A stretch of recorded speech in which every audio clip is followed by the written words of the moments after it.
इस पूरी दुनिया को दिखाएंगे हम। अगर सरकार डर गई है तो रोक ले हमें। दुनिया को दिखाएंगे कि कैसे हैक होती है, कैसे इसकी प्रोग्रामिंग होती है। जो इलेक्शन कमिश्नर फॉर्मर हैं वो सब आरएसएस के दबाव में हैं। अपनी जबान बंद रखे, झूठ बोलना बंद करें। आरएसएस आतंकवादी संगठन है और सबसे बड़ी राजनीति, सबसे ज्यादा राजनीति आरएसएस ही करता है। ईडी के लोग, सीबीआई के लोग, इनकम टैक्स के लोग, ये पुलिस वाले सारे लोग क्या कर रहे हैं ये सब लोग? अरे इस देश की जनता से बड़ा कोई होता है क्या? लेकिन इलेक्शन कमीशन बड़ी हठधर्मिता पर अड़ा हुआ है। इलेक्शन कमीशन को भी अगर दबाव में है तो आजाद कराना उसको। ईवीएम पे पूरी दुनिया का भरोसा नहीं है और मोदी जी के ऊपर पूरे देश के लोगों को भरोसा नहीं है। हम ईवीएम से चुनाव होने क्यों देंगे? क्या कर रखा होगा अमित शाह साहब ने, क्या कर रखा होगा इलेक्शन कमीशन के साथ? मुझे मरवाने के लिए कोशिश कर रहे हैं, मुझे अरेस्ट कराने को डरते नहीं है वो। मोदी जी भी सुन ले और इलेक्शन कमीशन भी सुन ले, होने नहीं देंगे ईवीएम से। हमारे बुलंद है हमेशा की तरह, जो कहा है वो करके दिखाएंगे। अगर सरकार डर गई है तो रोक ले हमें, मार दे गोली, हमें क्या चिंता वाली बात है? हमारे इरादे तो हमारे और सबूत हमारे पास है, तभी तो कह रहे हैं उन्हें दिखाओ। हम पूरी दुनिया को दिखाएंगे, सरेआम हैक करके दिखाएंगे किस तरह से तुम उसकी प्रोग्रामिंग करते हो, सेटिंग करते हो। इस पूरी दुनिया को दिखाएंगे हम। देश में 50 जगह हम करके दिखाएंगे। दिक्कत क्या है, डर किस बात का? दोनों हमें जो 150 हम मांग रहे हैं, ईवीएम, वीवीपैट और जो आपकी जो कंट्रोलिंग मशीन है, दोनों हमें। सर इलेक्शन कमीशन कह रहा है, पहले भी लोगों को बुलाया गया था, पहले कह रहे थे भाई आपको छेड़ेंगे नहीं, हाथ नहीं लगाएंगे, पर हैक करके दिखाओ। तो क्या आपकी बार बिना उसी के लिए तो कह रहे हैं कि सील करके दे। देश के 50 जगह पर लाइव सबके सामने, मीडिया के सामने दुनिया को दिखाएंगे कि कैसे हैक होती है, कैसे इसकी प्रोग्रामिंग होती है और कैसे मोदी जी बार बार जीत जाते हैं। दिखाएंगे ना दुनिया को। सर कुछ इलेक्शन कमिश्नर ये कह रहे हैं कि जो जब इलेक्शन होता है तो उसमें बहुत सारे लोग होते हैं, तो सबको मैनेज करना आसान नहीं है। अगर एक दो बूथ, अगर किसी एक आदमी को मैनेज करना तो आसान बात है, लेकिन जब देश का चुनाव होता है तो इतनी बड़ी बॉडी होती है, उसको मैनेज नहीं किया जाता। मैं जवाब देता हूं। ये जो इलेक्शन कमिश्नर फॉर्मर हैं वो सब आरएसएस के दबाव में हैं। हम उनको चैलेंज करते हैं कि वो जब हम 50 ईवीएम को हैक करके दिखाएंगे वो साथ रहे मौजूद, वरना अपनी जबान बंद रखे, झूठ बोलना बंद करें। इसका जवाब पॉलिटिकल पार्टी प्लीज, मैं इसका जवाब देता हूं। पॉलिटिकल पार्टी थोड़ी, मैं इसका जवाब देता हूं और मैं इसका जवाब। आतंकवादी संगठन है आरएसएस, आतंकवादी संगठन है और सबसे बड़ी राजनीति, सबसे ज्यादा राजनीति आरएसएस ही करता है। नंबर एक।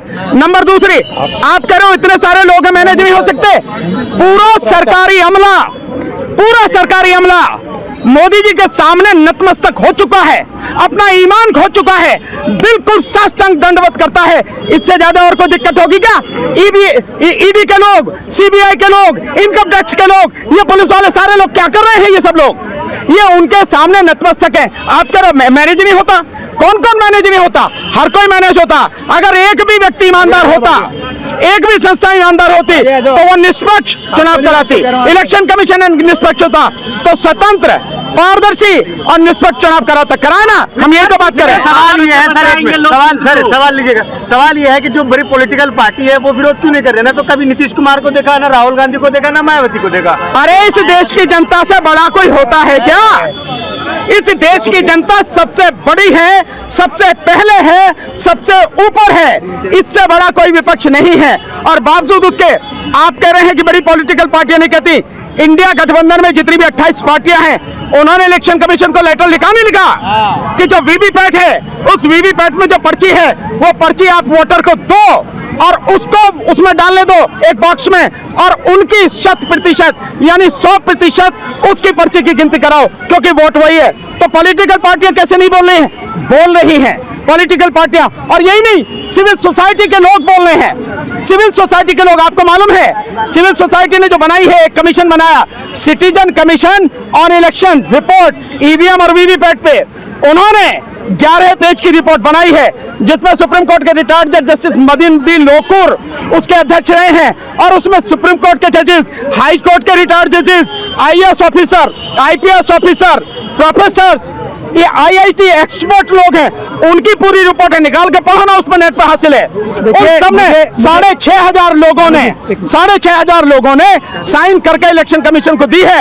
इलेक्शन कमीशन को लोगों को भी बुलाया, एक आदमी इलेक्शन कमीशन से आया, बाकी कोई नहीं आया। और वो रिपोर्ट जो है उस पे संज्ञान लेने को तैयार नहीं है इलेक्शन कमीशन। सिटीजन कमीशन के जो लोग हैं, जो सिविल सोसाइटी के लोग हैं, उनसे मिलने को तैयार नहीं है।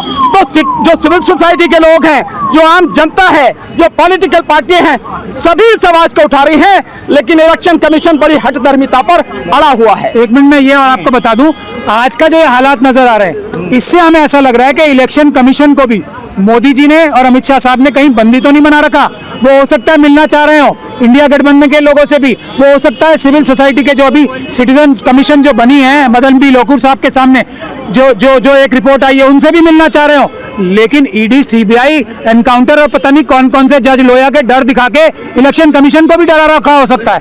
आज ये बात साफ हो रही है कि इसी तरीके से जैसे हमें यहाँ पुलिस से दबाव बनाया जा रहा है, इलेक्शन कमीशन के ऊपर भी तो कहीं दबाव नहीं बना रखा अमित शाह साहब ने, मोदी जी ने। इस बात का भी आज खुलासा हो जाएगा।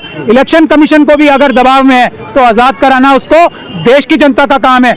आज हम इलेक्शन कमीशन को भी पुलिस के दबाव से, अमित शाह साहब के दबाव से, मोदी जी के दबाव से आजाद करने निकले हैं। और अब मुझे लगता है वो मशीनें हमें आपको भरोसा किस चीज पे नहीं है? मोदी जी पे नहीं है, ईवीएम पे नहीं है?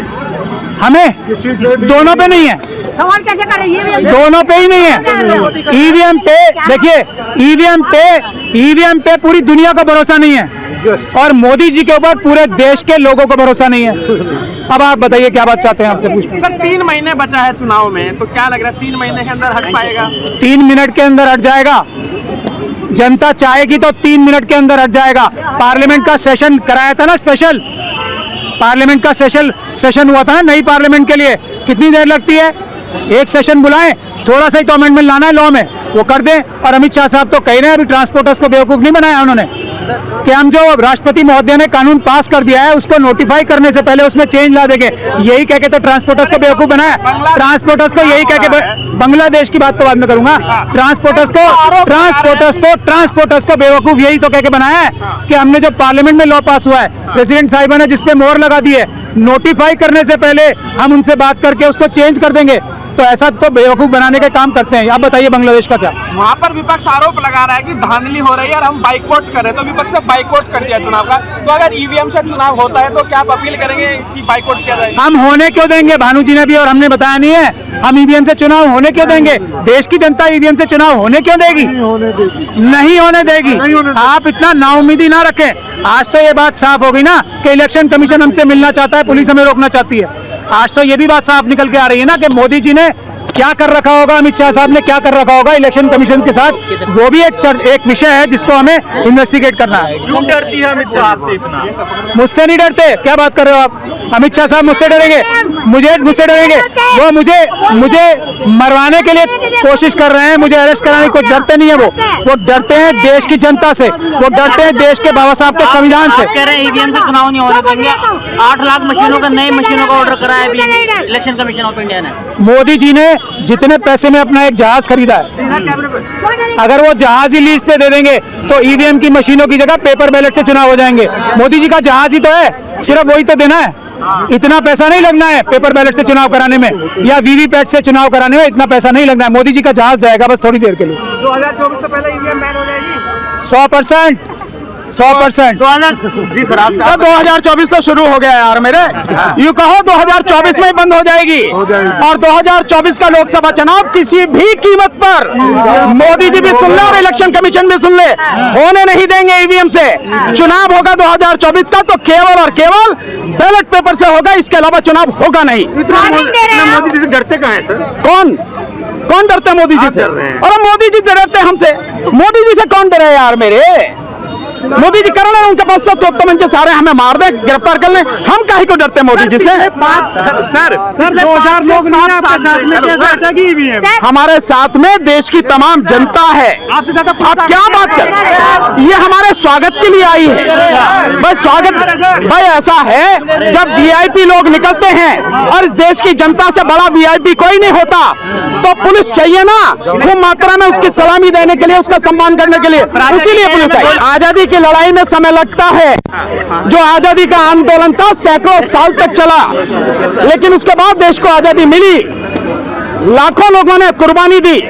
अगर इस ईवीएम से निजात दिलाने के लिए, इस मोदी सत्ता से निजात दिलाने के लिए हम सारे के सारे लोग बलिदान भी हो जाएं, हमारी कुर्बानी भी हो जाए, कोई दिक्कत नहीं, और भी अगर कुछ समय लग जाए कोई दिक्कत नहीं, लेकिन इस देश को बचाना जरूरी है, इस देश के संविधान को बचाना जरूरी है, इस देश के लोकतंत्र को बचाना जरूरी है, और सबसे ज्यादा इस देश की जनता को, हमारी जो पीढ़ी है आने वाली, उसके भविष्य को, अपनी औलाद को बचाना जरूरी है। इसलिए लड़ाई चले। राहुल गांधी बात जोड़ रहे हैं। आप एक मिनट, कितना सपोर्ट मिल रहा है इसका उदाहरण बता देता हूं। आप सब मीडिया के साथी हो, आप अपने चैनल्स पे देखो कितने लोग देख रहे हैं और कितने लाइक कर रहे हैं और कितने जो कमेंट आ रहे हैं। एक बात, दूसरी बात, ये जो अभी ड्राइवरों के पक्ष में मैंने बोला है ना, 3 करोड़ से ज्यादा लोग देख चुके हैं, 15 लाख से ज्यादा लोगों ने लाइक किया है, और 7.5 लोगों ने, 1700 लोग, 1,70,000 लोगों ने उसको शेयर किया है। इसके अलावा